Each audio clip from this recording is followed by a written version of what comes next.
ॐ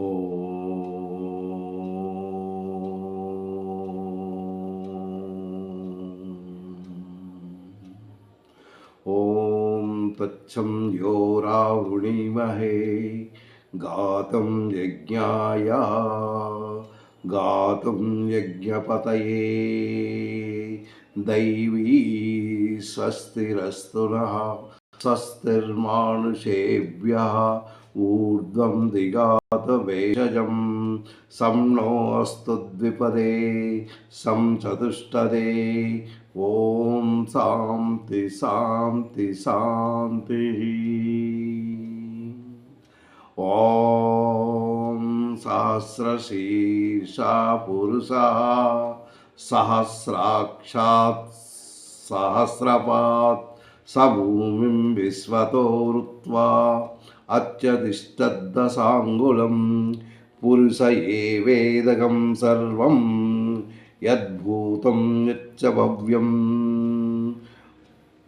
ఉతామృతత్వత్సేషాణః యదన్యేనాతిరోహితి ఏతావాణస్య మహిమాం ఆతో జాయంగశ్చ పురుషః పాదోస్య సమూహాని త్రిపాస్యామృతం దివి. ఓం శాంతి శాంతి శాంతి. సాయిరామ్. ఆ భగవంతుని ఆశీస్సులతో మనం ఇది 7వ అధ్యాయం ఏదైతే జ్ఞాన విజ్ఞాన యోగం ఉన్నదో అవి 30 శ్లోకాలు. నిన్న 30 శ్లోకాలు మనం ఆయన ఆశీస్సులతో మనం చెప్పుకున్నాం. అయితే 30 శ్లోకంలో సర్వం నాదే అని చెప్తున్నాడు ఆయన. 30 శ్లోకంలో చెప్పింది ఏంటి అంటే నేనే ఆదిభూతాన్ని, నేనే ఆది దైవాన్ని, నేనే ఆది యజ్ఞాన్ని. భూతం అంటే ఈ సర్వప్రాణులు. ఆ తర్వాత ఆది దైవం, నేనే దైవాన్ని అని చెప్తున్నాడు. ఆదియం ఇందులో ఉన్నవన్నీ నావే, మొత్తం వస్తువులు ఇవన్నీ నావే, నేను సృష్టించినవే. నేను సృష్టించిన తర్వాతే ఇవన్నీ ఉన్నాయి. అందు గురించి ఎవరైతే నన్ను శరణజొచ్చుతారో వాళ్ళకి మళ్ళీ మరొక జన్మ లేకుండా నాలో నేను కలుపుకుంటాను అన్న భావనతో నన్ను ఎవరైతే చక్కగా నిర్మలమైన మనసుతో ధ్యానించుకున్నట్టయితే వాళ్ళు మంచి బుద్ధితో నన్నే చేరుకుంటారు. వాళ్ళు నిర్మలంగా ఉండాలి అనేసి లాస్ట్ శ్లోకంలో ఆయన చెప్పాడు. అయితే ఇప్పుడు మనం ఏదైతే ఉన్నదో ఈ 30 శ్లోకాలు జ్ఞాన విజ్ఞాన యోగంలో మనం నేర్చుకున్నాం. ఏంటి నేర్చుకున్నాము? అయితే మనం ఈ గీతని ఒక్కొక్క అధ్యాయాన్ని మనం కంప్లీట్ చేస్తూ ముందుకి నడిపిస్తున్నాం. ఇప్పుడు 7 అధ్యాయాలే. ఇది 7వ అధ్యాయ. యాక్చువల్లీ ఏంటంటే మొత్తం 18 అధ్యాయాలు. ఈ 18 అధ్యాయాలు ఒక్కొక్క షట్కానికి 6 అధ్యాయాలు ఉన్నాయి. 1 నుంచి 6 వరకు ఒకటి, 7 నుంచి 14 వరకు ఒకటి, 15 నుంచి 18 వరకు ఒకటి. అంటే ఇవి 6 షట్కాలు. 6 × 3 18. ఇవి 18 అధ్యాయాలు. అంటే 3 షట్కాలు. 3 షట్కాన్ని అంటే 6 అధ్యాయాలు మనం పూర్తి చేసి 2వ షట్కంలో 7వ అధ్యాయాన్ని కూడా మనం పూర్తి చేసుకున్నాం. ఇది 7 నుంచి 13 అంటే 7, 8, 9, 10, 11, 12 అంటే 12 అధ్యాయాలు. ఈ 12 అధ్యాయాలు 2వ షట్కం. ఒకటో షట్కం 1 నుంచి 6 వరకు, ఇది 7 నుంచి 12 వరకు, 13 నుంచి 18 3 షట్కాలు. ఇది 3 షట్కాలుగా విభజించారు. అయితే ఇప్పుడు మనం ఈ రెండో షట్కంలో ఉన్నాం. ఏంటి అంటే ఇది సప్తమోధ్యాయ, 7వ అధ్యాయంలో జ్ఞాన విజ్ఞాన యోగం అన్నది మనం చేసుకున్నాం. ఈ వాట్ ఈజ్ మీనింగ్ ఆఫ్ జ్ఞాన విజ్ఞాన యోగం? శ్రీమద్ భగవద్గీతాసు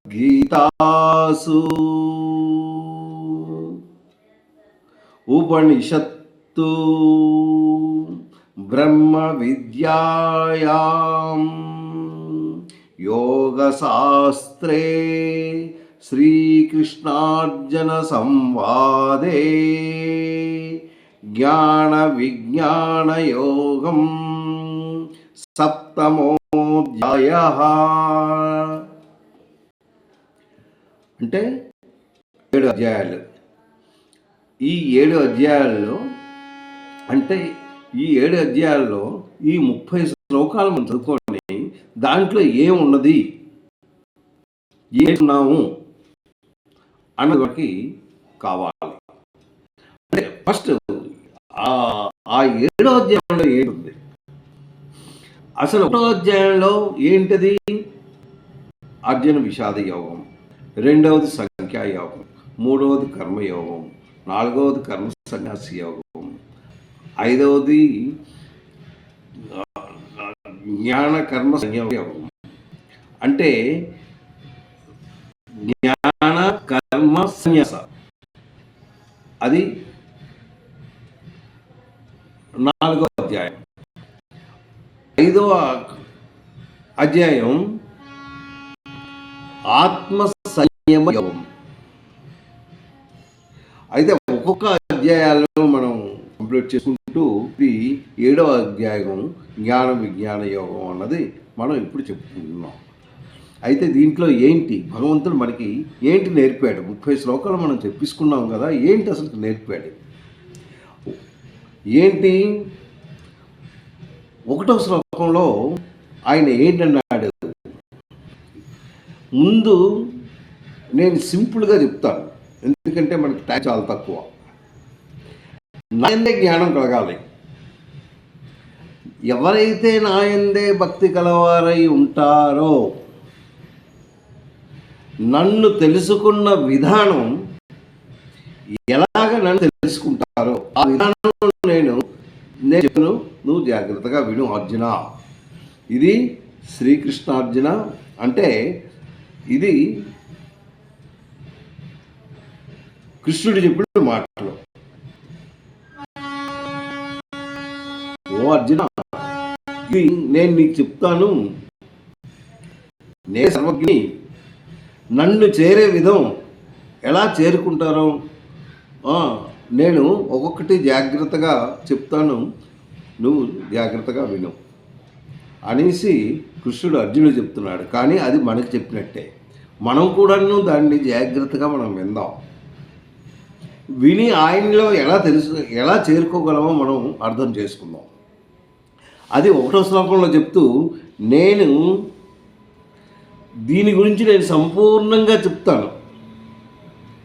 ఇది ఎప్పుడైతే నువ్వు తెలుసుకుంటావో ఇంకొకటి తెలుసుకోని అవసరం లేదు. అంటే నా గురించి నువ్వు తెలుసుకున్న తర్వాత ఇంకేంటి నువ్వు నాకు తెలుసుకుంటావు? ఇదంతా నాదే, మొత్తం నా గురించి నేను సంపూర్ణంగా నువ్వు తెలుసుకునే విధానం నేను చెప్తాను, నువ్వు జాగ్రత్తగా విను అంటున్నాడు. అయితే ఇందులో ఆయన మరొక డౌట్ చెప్పాడు. కొన్ని కోట్ల మంది ఉన్నారు ఇందులో, అంటే మానవ రూపంలో. ఇది ఒక్క మనుషునికే చెందుతుంది, ఇంకొకరు ఎవరైతే మనిషి రూపంలో ఉంటారో వాళ్ళే అర్హులు. దీనికి అర్హులు భగవంతుని గురించి తెలుసుకోగల జ్ఞానం వాళ్ళకి భగవంతుడు ఇచ్చాడు. అందు గురించి ఆ భగవంతుని తెలుసుకోవడానికి వాళ్ళు అర్హులు, వాళ్ళు తెలుసుకోగలరు కూడాను.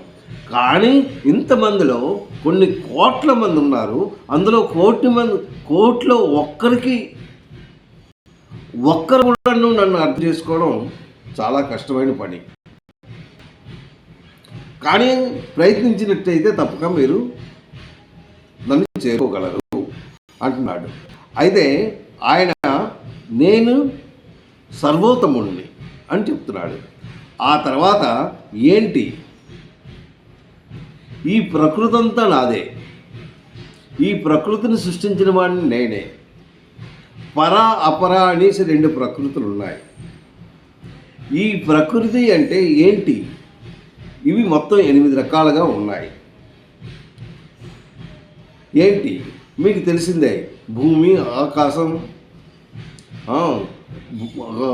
వాయు, నీరు, అగ్ని, ఇవి మొత్తం 5 రకాలుగా ఉన్నాయి.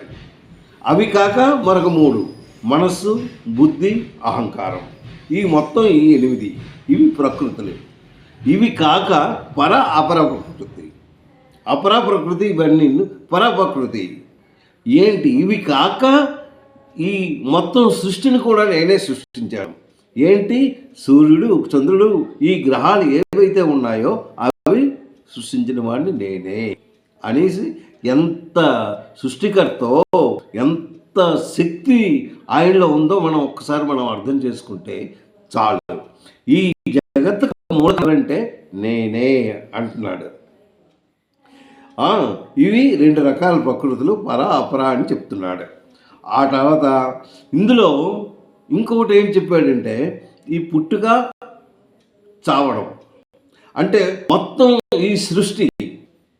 ఈ సృష్టించిన వాడిని నేనే, లీనమైన వాడిని నేనే, దీన్ని ఇది లేకుండా చేసిన వాడిని కూడా నేనవే. ఇవి నా వల్లనే కలుగుతున్నవి అని చెప్తున్నాడు. నాకు మించినది ఇంకొకటి లేదు. నేనే సర్వోత్తముడిని, సర్వశక్తిమంతుడిని. అందు గురించి నన్ను గురించి నువ్వు తెలుసుకున్న తర్వాత ఇంకా తెలుసుకోవడానికి ఇంకేం లేదు అని కూడా చెప్తున్నాడు. ఈ సూర్యుడు, చంద్రుడు ఇవి సృష్టించిన వాడిని నేనే, వాటికి వెలుగునిచ్చిన వాడిని నేనే. ఆ కాంతి ఎలాగ ఏర్పడుతుందంటే ఆ కాంతి కూడా నా వల్లనే ఏర్పడుతుంది. ఆ తర్వాత ఏదైతే అగ్ని ఉందో అగ్ని అందు తేజస్సు నేనే. ఆ తర్వాత ఎన్ని జీవరాశులు ఉన్నాయో, ఎన్ని ప్రాణులు ఉన్నాయో సమస్త ప్రాణికి శక్తినిచ్చిన వాడిని నేనే. అంటే ఎంత శక్తివంతుడో చూడండి. ఆ తర్వాత ఇంకేం చెప్తున్నాడు, బలవంతుల్లో బలాన్ని ఇచ్చిన వాడిని నేనే. ఎవరైతే ధర్మానికి విరుద్ధంగా ఉంటున్నారో వాళ్ళని నాశనం చేసిన వాడిని నేనే అంటున్నాడు. అవి కాక ఎవరైతే మానవులుగా ఉన్నారో వాళ్ళకి గుణాలతో, అది ఎప్పుడు ఏ జన్మల నుంచో వస్తున్నాయి ఈ గుణాలు ఏంటంటే సాత్విక, రాజస, తమో గుణాలు ఉన్నాయి. ఈ గుణాలకి నాకు ఎటువంటి సంబంధం లేదు. ఈ గుణాలు మీవే, మీకు ఇచ్చినవే. ఆ గుణాలను మీరు మార్చుకుంటారో ఏం చేస్తారో అది మీ ఇష్టం. కానీ నాకు దానికి ఎటువంటి సంబంధం లేదు. ఈ మొత్తం ప్రాణులన్నీ గుణాలతోనే ఉన్నాయి అంటున్నాడు. ఆ తర్వాత అందరూ ఈ శక్తివంతుడైన నన్నే పూజ చేస్తారు, నన్నే భజిస్తారు. కానీ ఏ విధంగా భజిస్తారు? వాళ్ళు పుట్టిన తర్వాత కొన్ని కోరికలు ఉన్నాయి. భోగాల ఆలసులై ఉన్నారు కొంతమంది, చాలామంది ఈ భోగాలకు ఉన్నారు. ఈ భోగాలను తీర్చడానికి కోరికలు కావాలి. ఈ కోరికలను తీర్చడానికి దేవతలను పూజ చేస్తారు. ఆ దేవతల్ని పూజ చేస్తూ వాళ్ళు సక్రమంగా, చక్కగా, అంటే భక్తి భావనతో పూజ చేసిన తర్వాత వాళ్ళ కోరికలు నెరవేరుస్తాయి దేవతలు. కానీ ఆ దేవతలను సృష్టించిన వాడిని నేనే. వీళ్ళ తాలూకా కోరికలు కూడా నా ద్వారానే వెళ్తున్నాయి. అందరూ తెలుసుకోవాలి. ఆ బాగోగుల గురించి దేవతల్ని వీళ్ళు పూజ చేస్తున్నారు. నేను శాశ్వతుడిని, నేనే సర్వోత్తముడిని, ఎవరైతే నన్ను తెలుసుకోలేరో, ఎవరైతే బుద్ధిహీనులుగా ఉన్నారో వాళ్ళు ఎప్పటికీ నన్ను తెలుసుకోలేరు. తెలుసుకోవడానికి ప్రయత్నించవలను అని చెప్తున్నాను. నా యోగమాయతోనే ఈ మొత్తం జగత్తంతా ఉంది. నా తాలూకా యోగమాయతోనే. ఆ మాయని ఎప్పుడైతే నీకు మాయ ఉన్నదో అది తెరచాపలాగా నీ దగ్గరకు ఉంది. ఆ మాయని విడిపించుకోవడానికి నువ్వు సాయశక్తిలో నువ్వు ప్రయత్నించినట్టయితే తప్పక ఆ మాయ నుంచి బయటపడగలవు. ఎప్పుడైతే మాయ నుంచి బయటపడతావో నువ్వు ఓ మోక్ష సిద్ధుడివై ఉంటావు. అప్పుడు నీకు ఈ జన్మ రహస్యం అన్నది నీకు తెలుస్తుంది. ఎవరికైతే రాగద్వేషాలు ఉంటాయో, రాగద్వేషాల గురించి చెప్పాడు. రాగద్వేషాలు ఎవరికైతే ఉంటాయో వాళ్ళు సుఖ దుఃఖాలతో సతమతం అవుతూ ఉంటారు.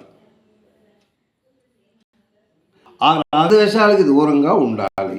ఎవరైతే రాగద్వేషాలకు దూరంగా ఉంటారో వాళ్ళు ఇంకా సుఖానికి దుఃఖానికి వాళ్ళు దేనికి వాళ్ళు కేర్ చేయరు. వాళ్ళకి రెండు సమానంగానే ఉంటాయి. కానీ నీలో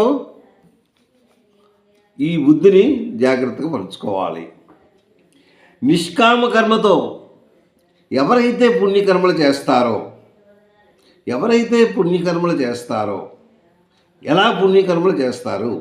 నిష్కామ కర్మతో చెయ్యాలి.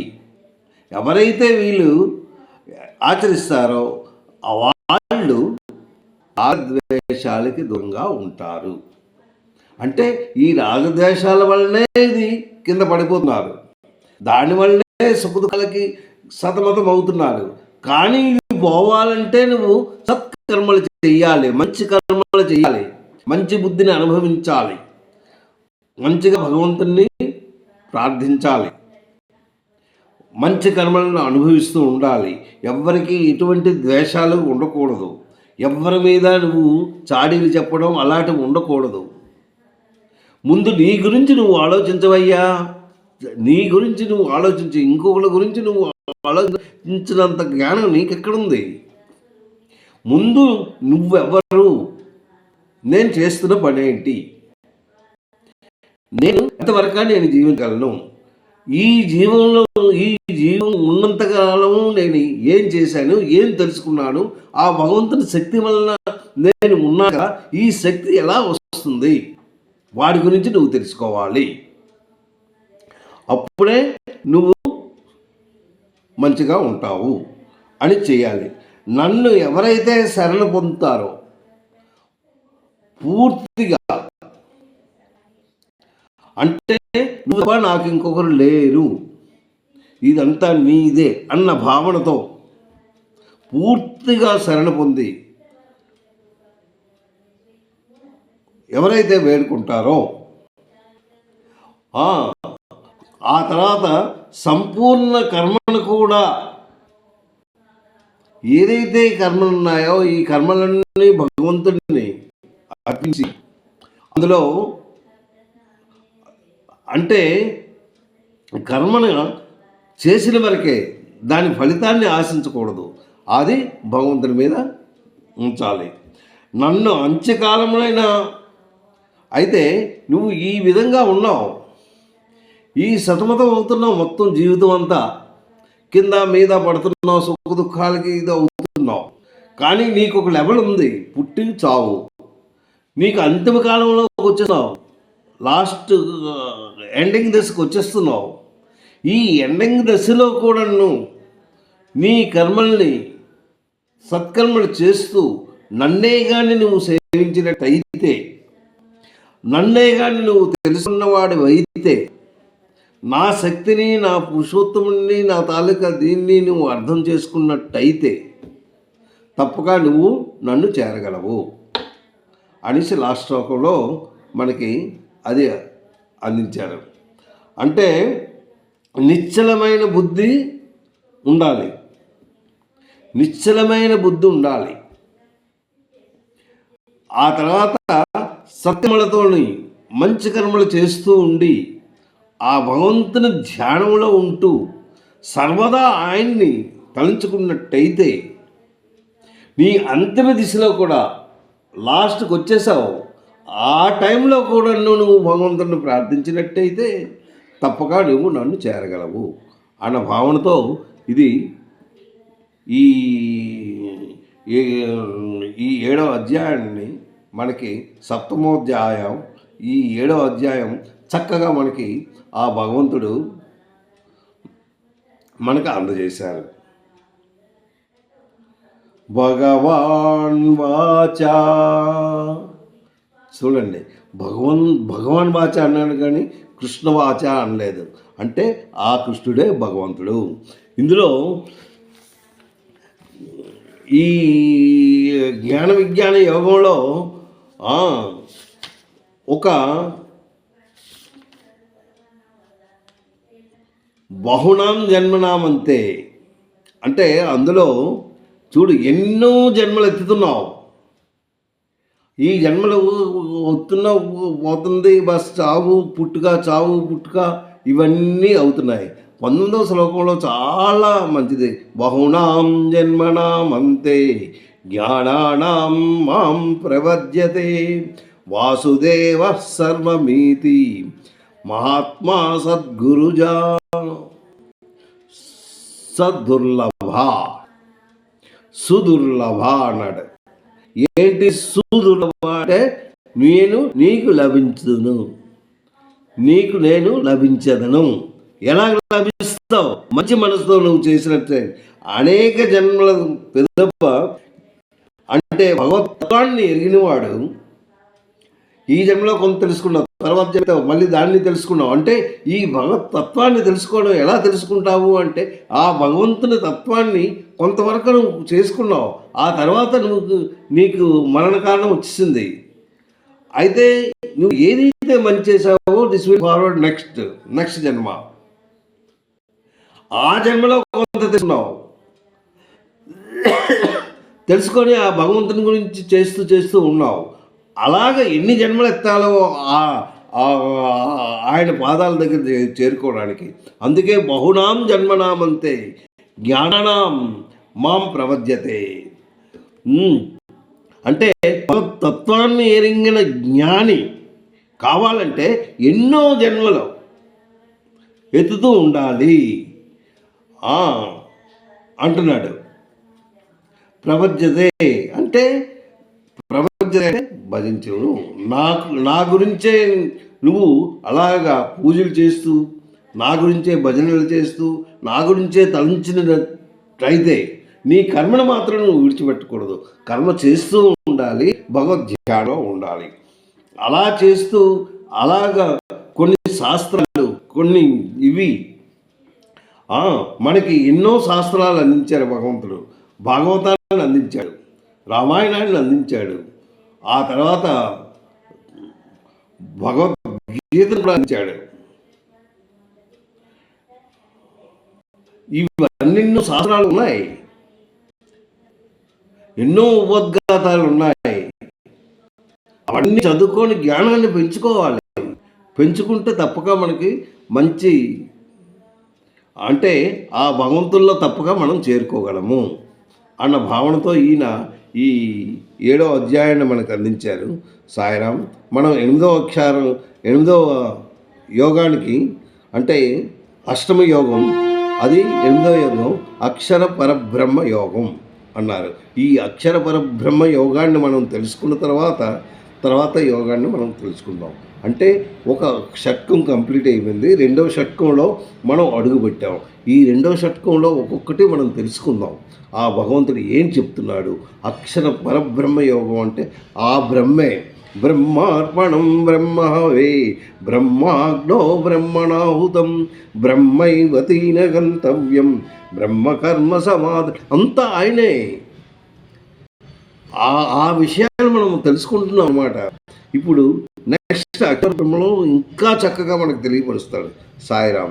తప్పులుంటే క్షమించండి.